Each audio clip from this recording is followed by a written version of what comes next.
Bem-vindos ao painel Pandemia Era uma Vez Conteúdo, as saídas encontradas para os desafios impostos na rotina de isolamento. Eu sou Angélica Consiglio, sou CEO da Planin, uma das principais empresas de comunicação do Brasil, e estarei no painel de hoje como moderadora. Eu e outros moderadores estamos apoiando a causa, até mostrar minha camiseta aqui da Hope. Então, se vocês estiverem, está todo mundo vestido de Hope hoje, então se vocês puderem contribuir no portal e apoiar com doações, é muito importante que a gente contribua para essa causa. Eu tenho a enorme satisfação de apresentar nossos convidados especiais de hoje, desse painel. A Helena Bonesi, ela é supervisora executiva de marketing digital da Volkswagen, e também a Gilcimara Carésia, que ela é jornalista da Mochileiros.com. Eu queria primeiro que cada uma de vocês, meninas, por favor, se apresentem, contem um pouquinho da carreira de vocês e a gente inicia o painel. Bem-vindas. Obrigada, Angélica. É um prazer dividir esse painel aqui com a Gil. Obrigada, pessoal, pelo convite para participar aqui do fórum. Eu sou Helena Bonesi, eu sou Head de Marketing Digital e CRM da Volkswagen do Brasil. Estou na Volkswagen, já vai completar 4 anos, mas construí a minha carreira basicamente dentro do mercado automotivo, passei por outras montadoras, mas sempre atuando na área de marketing digital e principalmente também produções de conteúdo digitais, faço gestão de todo o trabalho que a gente tem aqui nas nossas redes digitais e parcerias com creators, influenciadores, e é um prazer estar aqui com vocês. Gil. Opa, boa tarde, pessoal. Eu sou Gilcimara Caresia, eu sou jornalista, turismóloga, viajante profissional, empresária e colaboradora do conteúdo do Mochileiros.com. Eu brinco que a minha grande paixão aí foi uma das mais afetadas na pandemia, porque a viagem, eu já estive em mais de 100 países, e a viagem, o turismo, ele é minha profissão, meu objeto de estudo e meu lazer. Então, nesse momento, a gente sofreu aí um baque bem grande, e a gente vai compartilhar um pouquinho das alternativas aí que a gente criou durante um momento tão difícil. Muito legal. Esse painel apresentará ideias e soluções encontradas por influenciadores e marcas para driblar essas barreiras, que a Gil comentou agora, que todas as empresas e todos os profissionais tiveram aí durante a quarentena, Mesmo a gente estando nesse período de isolamento, a produção de conteúdo não parou nem por um minuto, Então a gente teve que todo mundo se adaptar a esse novo cenário. Mas é muito importante que a gente descubra o que deu certo, o que deu errado, o que funcionou, o que não funcionou, quais foram as ferramentas e as dicas aí de vocês para a gente compartilhar aqui com a audiência. Então, vamos escutar aí um pouquinho o que vocês têm de melhores práticas nesse momento. Então, a primeira pergunta vai para a Helena. Helena, na sua opinião, a pandemia ela impactou a atividade de vocês aí na Volkswagen? E como é que foi essa dinâmica? Como que foi o antes e o depois? Depois a gente entra para a Gi contar um pouquinho a história dela. Tá bom. Sim, a gente sofreu impacto. Acho que ninguém está passando ileso, por esse momento que a gente está vivendo, E a nossa indústria, o produto que a gente vende é um produto de alto valor agregado e que quando a gente vai comprar um carro, a gente quer sentar, a gente quer ver de perto, a gente quer experimentar, Então, assim, estamos vivendo esse desafio de reinventar a forma como a gente produz conteúdos, que são conteúdos que nós já produziríamos, mas também tentar cumprir mais ainda esse papel de levar o carro para os nossos consumidores ainda mais por meio dos conteúdos que a gente leva até eles de forma digital, Então, os principais impactos que a gente sofreu na logística das nossas produções foi porque a indústria automotiva tem essa cultura de produções grandes, a gente coloca um monte de gente dentro de estúdios aglomerados, para fazer essas produções maravilhosas, o carro no meio, todo aquele trabalho. A gente teve um trabalho de entender e adaptar a nossa estrutura para como a gente vai gravar, como a gente vai produzir os nossos conteúdos próprios, respeitando toda essa questão de isolamento, Então, a gente teve um lançamento grande esse ano, que é o Nivus, o nosso carro mais recente que a gente lançou. Então, por exemplo, foi uma campanha que a gente fez com o Caio Castro, que o Caio estava no estúdio, o carro estava no outro, a gente acompanhando de casa, online, madrugada dentro, conectado, assistindo. Então, o Caio errava dentro do estúdio, a gente falava, faz tal coisa, comentando, e aí alguém lá fazendo esse papel de mensageiro, Então, a logística nossa foi muito impactada, né? E para isso, graças a grandes parceiros de produção que a gente teve ao longo desse caminho, a gente está conseguindo esperar sem perder a qualidade. E também os parceiros que a gente traz para a marca, a gente sempre teve muita cautela, né, em quem a gente associa o nome da Volkswagen. E agora a gente continua, principalmente, entrou essa nova análise, né? Como é que a gente cria parcerias com nomes que também têm o mesmo cuidado e a mesma preocupação que a gente tem, porque a gente sabe o quanto os produtores de conteúdos a gente impacta hoje em dia nas pessoas que a gente alcança, né? Então, basicamente foram esses 2 pontos. Gi, você, como é que foi essa dinâmica aí de viajante profissional sem viagens? E, ao mesmo tempo, com todo mundo plugado na internet sem parar. Como que foi esse dia a dia aí, antes e durante e agora após pandemia?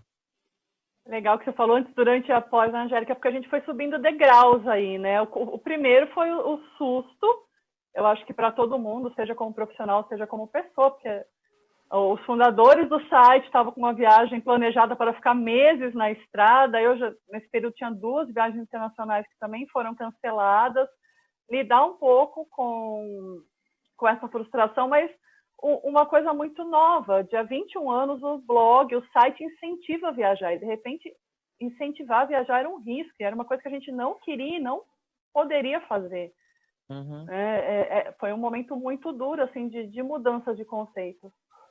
Então, foi realmente mudar o foco para trazer notícias mais quentes, atualizações, tentar ajudar através da comunidade, que a comunidade nossa no Facebook tem mais de 600 mil participantes, proporcionar essa troca de informação, de como estavam as questões ao redor do mundo, como que as pessoas estavam voltando para o Brasil, conectar viajantes para se ajudarem. Então, foi fazer o inverso do que a gente fez a vida inteira. E sempre com muito cuidado também, de uma forma ou de outra, não deixar brecha para que alguém mudasse o discurso, né? A gente precisou de um controle muito grande dentro da comunidade, dos comentários e tudo mais, para evitar um tipo de negacionismo no momento tão crítico que a gente estava, né? E então foi uma desconstrução enorme, onde tudo que a gente fazia a gente não pôde fazer no que se refere a conteúdo, não no que se refere a ferramentas, né? Uhum. E como que os canais performaram, tanto para a marca e para você como influenciadora, né? Então, eu queria saber um pouquinho da Helena, se vocês tiveram um aumento de audiência ou uma queda, e como que vocês reagiram a isso, e quais lições que vocês aprenderam dessa movimentação aí na internet, que, como a própria Gil falou, né, a gente tem muito lovers, mas também a gente tem vários haters, né? Então, como que foi essa dinâmica aí de aumento ou de diminuição, né? Para a gente saber qual foi a dinâmica. E como é que vocês implementaram isso no dia a dia? Tá, no começo, Angélica, assim, o primeiro susto, a gente teve uma queda, tá? A gente começou a ver, porque imagina, né? Junto com a pandemia veio crise, desemprego, veio muita coisa que o nosso negócio foi diretamente impactado, né? Então, a indústria automotiva como toda, ela foi impactada. Né? No começo teve uma queda, né? Principalmente ali nos meses de março e abril, teve uma queda brusca dos nossos acessos, das nossas plataformas e tudo mais, mas aí quando a coisa as pessoas foram entendendo um pouco mais, acalmando, passando esse susto inicial, a gente viu que primeiro começou a voltar aos volumes anteriores e de 2, 3 meses para cá a gente está vendo aumento, assim, aumento em visitas aos nossos sites, aumento em acessos a tudo, a gente está vendo que as pessoas estão voltando um pouco a retomar os planos anteriores e do ponto de vista da aquisição do carro, pode ser que vai levar um tempo a gente voltar aos patamares de 2019, mas do ponto de vista de pesquisa, de interação com a marca, as pessoas voltaram, né? Até porque a gente vê que, em diversas pesquisas que a gente está vendo aí no mercado, que o carro está se tornando um ambiente seguro como uma extensão da casa, né? Então, alguém que ia trabalhar antes de transporte público, agora talvez pense em comprar o carro que não estava no plano antes, né? Então, a gente começou a observar esse comportamento e até adaptar a nossa forma de produzir conteúdo para levar mais informações para ajudar essas pessoas na tomada de decisão. Né? Então, no começo foi uma queda, mas a gente está vendo já essa retomada. E lovers e haters, vocês tiveram alguma medição diferente ou continua sempre no mesmo patamar? Não especificamente a pandemia, não. Especificamente a isso, não. Tá bom. E Gil, conta pra gente como foi. Eu só queria fazer um apenso em relação a isso que a Helena falou, que é muito incrível como os mercados se abrem, né? Eu sou uma viajante, então eu não tenho carro, porque afinal eu passei 6 meses fora do Brasil, 1 mês em outros estados, e agora eu nunca senti tanta falta de carro. O turismo, o turismo retoma, né, pela estrada, e assim, a gente que administra grupos grandes, gente, o motorhome vai bombar no Brasil, muita gente procurando, então é muito legal essa reinvenção. Eu acho que foi o momento de reinventar. Se você me perguntasse, eu dei uma palestra em março para uma faculdade de turismo sobre a pandemia, eu queria que ela assumisse aquela palestra, porque eu olho e falo, gente, foi menos pior do que eu imaginava, porque não tinha referência, nós não tínhamos referência nenhuma. Então, no primeiro momento, para mim, né, foi realmente assim, o que eu vou falar se eu não tenho um histórico de como isso vai acontecer? E aí, hoje que eu já vejo uma luz do fim do túnel, um pouquinho de reabertura, dá até um sufoco, eu falo até com um sorriso. Eu sei que não foi para todas as áreas de conteúdo o que aconteceu com viagem, né? Então, teve gente que conseguiu crescer muito, criando alternativas, teve ferramentas como o TikTok que bombou num primeiro momento, né? Chegou a ser a startup mais valiosa do mundo, a chinesa da TikTok. E no primeiro momento bombou com diversão e entretenimento, que eu acho que as pessoas precisavam um pouco se sentir aliviadas daquele momento, né? E no segundo momento, agora eu já vejo o pessoal trazendo conteúdo lá dentro também, informações. Então, a gente vê que várias coisas aconteceram. No caso do nosso site, mochileiros.com, em janeiro, estava celebrando o recorde de audiência, 1,5 milhões de usuários únicos. E, de repente, o pior mês, que foi junho, a gente chegou a 100 mil acessos. Então, a gente está falando de uma queda de mais de 90%. A gente poderia, de repente, tentar trabalhar um conteúdo mais sensacionalista, alguma coisa, mas a gente teve muita responsabilidade, realmente, porque o turismo não podia ser um espalhador aí dessa pandemia, né? Então, caiu muito. A gente viu também os movimentos das próprias redes e canais agindo muito rápido, né? Aquele abracinho do Facebook foi bem-vindo, porque, queira ou não queira, acho que pela primeira vez na história, as mídias sociais se tornaram a única forma de contato social durante o isolamento. A minha mãe entrou no Zoom para fazer reunião com 80 anos, coisa que eu nunca imaginei que era possível, né? Então, em números, teve queda de receita bruta, assim, muito alta, teve queda de acessos, e agora a gente vê uma retomada lenta. Teve até um momento que eu acho que muita gente acabou aproveitando isso, foi para falar, vamos parar e rever nossa tecnologia, reestruturar. Então, a gente refez site, colocou no ar novas ferramentas, foi um momento de redescoberta. Mas em número de acessos à comunidade do Facebook crescendo, né, os colaboradores ali batendo papo dentro dos grupos, como forma de troca, mas os acessos de conteúdo de viagem dispensando. Uhum. E além dos ajustes de conteúdos que vocês duas tiveram que fazer, né, em diferentes frentes, como é que vocês veem a questão dos vídeos e das novas ferramentas para essa realidade que a gente tem agora no Brasil? O que a gente está fazendo, assim, a gente está produzindo realmente um volume de vídeos, exatamente por isso que eu comentei, né? Como a gente perdeu esse contato do produto com o consumidor na concessionária, o vídeo é a melhor ferramenta que a gente tem para tentar aproximar ainda mais as pessoas dos carros, né? Então, a gente tem trabalhado bastante isso. Outro ponto que a gente está vendo que aconteceu em vários segmentos e no nosso também é a questão das lives, né? Antes tinha feirão, veio feirão final de semana, né? Então a gente está fazendo todo esse trabalho de forma digital, então a gente está produzindo essas lives regionais nesse ponto de vista mais de ofertas para tentar ajudar ali na jornada de compra, mas basicamente assim, o vídeo se tornou o nosso grande parceiro em fazer as pessoas e conectar o produto com os nossos consumidores, e a gente tem trabalhado bastante com isso. E como que vocês estão fazendo a produção, Helena? Dessa forma que eu te falei, à distância. Assim, antes a gente não tinha equipe, a gente sempre tinha equipe em loco, né, participando, então agora o nosso acompanhamento ele é totalmente remoto. As produtoras, por exemplo, a gente fez uma parceria com Acelerados recente, eles colocaram o time total em isolamento antes de ir, então só poderia acessar o local da gravação quem tinha passado pelo isolamento no hotel por alguns dias, né, e aí a gente se sente super seguro em cravar parcerias, em criar parcerias com que a gente vê que está respeitando tanto quanto a gente está respeitando, né? Então, tudo remoto, a gente tem feito todo esse acompanhamento com a tecnologia aí nos ajudando a fazer isso. E vocês, Gil? Marisa, uma coisa muito curiosa, né? Porque nós somos blog.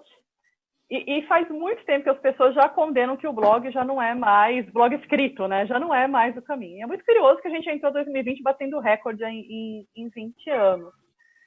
A gente não trabalha dentro do nosso site muito a questão de vídeo ainda. E nesse momento seria complexo, porque o que a gente pode dizer? Que um dos papéis nosso é mostrar o aqui e agora, né? Então a gente edita e tudo mais, mas geralmente é algum lugar que a gente estava. A gente está acostumado a mostrar o mundo lá fora, o que está acontecendo de novo, como a maioria das pessoas que trabalham com conteúdo.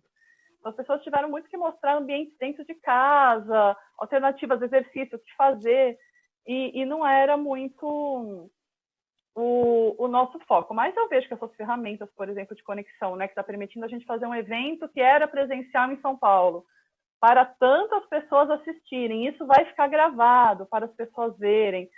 Então, eu vejo que algumas coisas vieram para ficar, algumas coisas são alternativas, né, e vão se revezar com o nosso normal, que mais cedo ou mais tarde volta. Eu, por exemplo, tenho um evento presencial que eu reuni 700 mulheres, o Encontro Brasileiro de Mulheres Viajantes, que aconteceu 8 de março, 10 dias antes de começar a ser declarada pandemia em São Paulo. E eu me surpreendo quando eu vejo as pessoas falando, Gil, quando é o próximo, não faz por vídeo, adia, mas queremos ao vivo. Porque tem coisas que não substituem. Esses dias eu estou fazendo um mestrado de turismo e um dos maiores nomes do turismo aí é meu professor, ele falou, gente, a gente pode se alimentar de cápsula, mas ninguém quer se alimentar de cápsula. A gente quer ir no restaurante sentir o gosto. Então, eu acho que o vídeo, como a gente incentivou as pessoas a assistirem vídeo, colocou muito link de como você pode viajar sem sair de casa, mas ele não substitui a experiência, ele é um paliativo. Verdade. É verdade. E aí, nesse cenário, eu queria que vocês fizessem uma reflexão sobre a importância dos conteúdos, né? Porque nós vivemos numa era de pós-verdade, né? Com muitas fake news, né? E com muitas marcas também tentando promoção a qualquer custo, né? Quer dizer, tudo por um like. Que eu sei que, obviamente, não é o caso de vocês, mas vocês, como clientes, né? Consumidoras, etc., acabam tendo acesso, muitas vezes, a esse tipo de conteúdo. Como é que vocês analisam aí a responsabilidade das marcas e também dos produtores de conteúdos nesse novo ambiente totalmente digital, que muitas vezes não tem uma verificação? No nosso caso, Angélica, quando a gente fala de produção de campanha, por exemplo, assim, o nosso cuidado ele precisa ser não só na frente das câmeras, né? Esse cuidado que também existe por trás das câmeras, que é quando o consumidor não vê, né?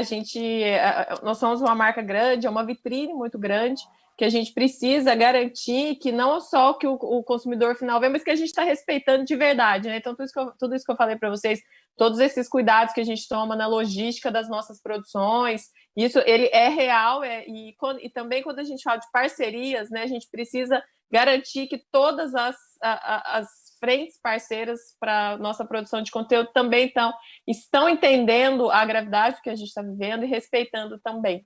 Né? Uhum. E aí, quando a gente fala de produção de conteúdo mais para o lado corporativo, por exemplo, o LinkedIn, a gente faz questão até de compartilhar, né, com quem nos acompanha, os cuidados que a gente está tomando na produção dos nossos produtos, né, como a gente adaptou a Volkswagen para voltar a nossa linha de produção depois de um período parado e todos os cuidados que a gente tomou, né? Então, a gente foi transparente em todas as frentes, mostrando que nós realmente estamos cuidando, estamos respeitando, porque a gente tem essa preocupação com tudo que está acontecendo.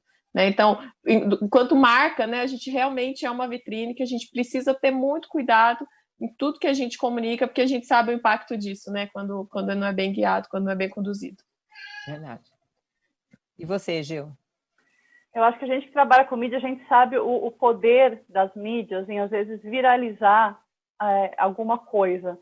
Né? Então, a gente tem que tomar cuidado nos mínimos detalhes, porque, às vezes, um deslize, alguma coisa mal entendida, ela acaba tomando uma proporção muito grande, influenciando pessoas para um lado, muitas vezes, não positivo. Né? Por isso que a gente tomou muito cuidado a cada post, mas mais do que isso, buscar dentro da comunidade, do site, do fórum, né, que a gente é o maior fórum de viagem do Brasil dentro de um site, para ser uma espécie de moderador dentro disso mesmo, porque a gente está num momento tão dicotômico, né, que tem pessoas realmente acreditando que não existe, que é uma conspiração, incentivando pessoas a, de repente, tomarem atitudes que não são seguras, e no nosso caso, mais não contribuir para esse conteúdo, a gente teve que tomar um cuidado também para que isso não tomasse conta das comunidades. E até voltando ao que você tinha me perguntado antes em relação a hater, né, as próprias redes, elas têm uma censura dos públicos. Então, a gente viu muita discussão. Né? Se alguém chegava com algum comentário muito extremo, muito oposto, ali a própria rede, ela começa a cancelar, a denunciar aquele comentário, né? Então, foi quase uma autoajuda. Os lovers, quase, né? Os lovers. E assim, às vezes nem é só lover, né? São pessoas que combinam mais a opinião com o que a gente acredita, né? A que se identifica com a proposta da marca, né? É verdade. E o que vocês vão levar no período pós-Covid como uma regra dentro do trabalho de vocês? Tem algum ensinamento que vocês falam, nossa, isso foi muito bacana, que a gente vai implementar e isso vai ser a nova realidade? Queria escutar um pouquinho de vocês sobre isso. Angélica, nesse cenário, a gente precisou fazer adaptações que nos geraram eficiência, né? A gente ficou mais eficiente, né? Eficiente em logística, em custo, em produção. Então, a gente, com certeza, tem aprendizados que a gente vai levar, porque realmente tem coisas que não precisam ser como eram antes, né? A gente, com certeza, vai conseguir produzir mais com, talvez, equipes menores, às vezes não precisa de tanta gente, né? A gente consegue fazer coisas menores, com uma frequência maior, porque a gente realmente aprendeu a como ser eficiente mais ainda nesse período que a gente está vivendo. E você acha que é uma tendência, vídeos caseiros? Não caseiro, tá? Não foi esse caminho que a gente encaminhou. Sim, mas você acha que essa vai ser uma tendência? Mas eu acho que sim, né? Essa aproximação que esses vídeos geram com os consumidores, eu acho que... E é o que a Gil comentou sobre o TikTok, né?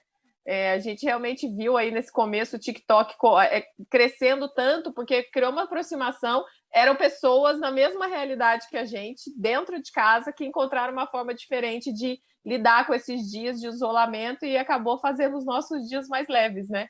Então, eu acho que é uma tendência continuar, porque caiu um pouco essa questão dos personagens, né? A gente sabe que apesar de as redes sociais prezarem muito pela verdade, foi mais ainda agora, porque foi o tempo todo dentro de casa, né? Então as pessoas não conseguiram ter outros cenários para produzir conteúdo, então a nossa casa virou o nosso principal cenário, e isso gerou mais aproximação ainda com as audiências, né? Eu acho que é um caminho sem volta. Legal. E você, Gil, conta pra gente um pouquinho sobre esse novo ambiente. Eu concordo com o que ela disse em relação à aproximação, né?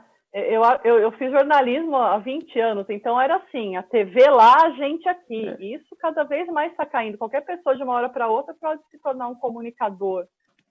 E isso aconteceu muito durante a pandemia. Novos talentos, novos conteúdos, algumas coisas assim, uns booms que a gente não imaginava, né? Teve gente que teve um viés de uma oportunidade incrível nesse momento, né? Do nosso lado, a gente continua com alguns cuidados, né, em relação a essa questão do conteúdo, tomando de forma progressiva, mas sempre agora focando em uma diversificação maior, né, Angélica? Porque essa história de colocar todos os ovos na mesma cesta e tudo mais, para quem trabalha com conteúdo, eu acho que todo mundo agora já está de olho em alternativas, seja para rentabilização, seja de conteúdo, porque foi uma realidade que ensinou bastante a gente a ser multi, né? A se virar. Uhum. E nesse multi, quais seriam as melhores práticas que vocês acham importante compartilhar com a audiência de ações que vocês tomaram, que muitas vezes não são ações tão, digamos assim, grandes na essência, mas elas foram extremamente importantes na mudança? Né? Então, o que vocês implementaram que você fala, puxa, a gente começou a fazer isso e funcionou muito bem? Quais seriam essas dicas aí que a gente poderia compartilhar com a audiência? Aqui, isso que eu comentei, né? Isso foi muito forte para nós esse período, por isso que eu volto nesse ponto, o fato da gente levar o produto de forma mais para dentro de casa, né? Então, por exemplo, a gente usou de realidade aumentada no lançamento, que é para a pessoa conseguir explorar o carro, né? buscou muitos artifícios, de fato, para tentar fazer com que as pessoas conseguissem o máximo possível ter contato com o produto, uma vez que as concessionárias elas estavam fechadas, né? Então, realidade aumentada, muito vídeo, aplicativo, né? A gente realmente tentou fazer, levar essa experiência o máximo que a gente conseguiu e tem conseguido para dentro da casa dos nossos consumidores. Bacana. E vocês, Gil? Como a parte mais robusta mesmo do nosso trabalho é a parte do site blog, né? Foi o momento de tornar mais ágil, mais responsivo, trazer muita coisa de SEO, né? De SEO de ranqueamento. Então, foi muito momento de fazer aquelas coisas que a gente fica adiando por falta de tempo, né? E traçar uma estratégia de retomada.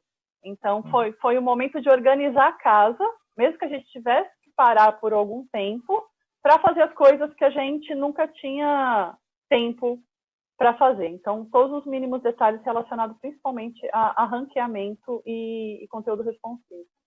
Uhum. E para a gente encerrar daqui a pouquinho, eu queria só pedir para vocês compartilharem um pouquinho sobre as mídias sociais, os canais que hoje vocês têm, e também que vocês deixassem, por favor, uma mensagem final aí para os nossos seguidores aqui desse painel. Então, da Volkswagen, né? A gente tem estamos presentes em todos os canais, excluindo o TikTok, ainda não estamos no TikTok, né? Volkswagen no Brasil, Instagram, @VW Brasil. E de mensagem final, Angélica, eu acho que ainda tem essa nossa responsabilidade, né? De continuar tomando os devidos cuidados. A gente não está tranquilo ainda, a gente continua tomando todos os cuidados no nosso dia a dia de produção. Estamos ainda fazendo parcerias com nomes e creators que a gente sabe que também estão tomando os devidos cuidados, né? A gente ainda não tranquilizou até que a gente tenha certeza que essa pandemia acabou, né? Então, meu recado aqui é que para marcas e creators, influenciadores, nós temos muita responsabilidade naquilo que a gente comunica, né? Então, meu recado não vamos aliviar, não vamos nos tranquilizar até que isso tudo tenha de fato acabado mesmo. Bacana. Você, Gil? Vamos lá, o nosso é o mochileiros.com, né? O site, o fórum, o blog, aí tem a comunidade também lá com mais 600 mil pessoas, mochileiros.com nas redes. O meu é o Girls Go e o meu projeto é o Encontro Mulheres Viajantes. E eu acho que foi um momento de muita resiliência e a gente vai ter um pouquinho mais de resiliência agora, né? Ficar de olho no que está acontecendo lá fora. No nosso caso de viagem, a gente está muito de olho nessa segunda onda da Europa. Catalunha decretando hoje toque de recolher, coisa que nem aconteceu exatamente dessa forma na primeira onda. Segunda onda muito pesada na Europa. Então, concordando aí que a gente ainda não pode baixar a guarda, aproveitar esse momento para a gente fazer estratégias, rever, porque vai voltar, né? Mas não necessariamente a gente precisa meter os pés pelas mãos. Existem alternativas que a gente pode ir segurando a onda sem se antecipar e sem se colocar em risco. É isso mesmo. Quer dizer, enquanto a gente não tiver vacina, todo mundo tem que tomar cuidado e encontrar novas formas para criar conteúdos interessantes, como a Helena falou, né? Impactantes, como a Gil comentou, né, que gere uma comunidade e seguidores, mas ao mesmo tempo que seja bem planejado para proteger o que há de mais importante que a vida das pessoas, né? Uhum. E travar parcerias, né, Angélica, com pessoas e parceiros que estejam também seguindo e pensando da mesma forma, né? É verdade, o mundo é um mundo colaborativo, né, meninas? Preocupar não é mais isolado, né? Isso, preocupar com a cadeia, como ela funciona, né? Muito bacana. Eu falei hoje aqui no painel com a Helena e com a Gil, agradeço imensamente a participação de vocês, foi muito bacana. E aí deixamos aí as dicas de vocês para que todos os seguidores aqui do painel, enfim, de alguma forma implementem aí as ideias que vocês compartilharam. Muito obrigada pelas informações e também pelos insights. Obrigada, Angélica. Obrigada, Gil. Obrigada. Boa tarde. Boa tarde. Bom, obrigada. Agora eu volto para os organizadores para iniciarem o próximo painel. Obrigada a todos. Obrigada.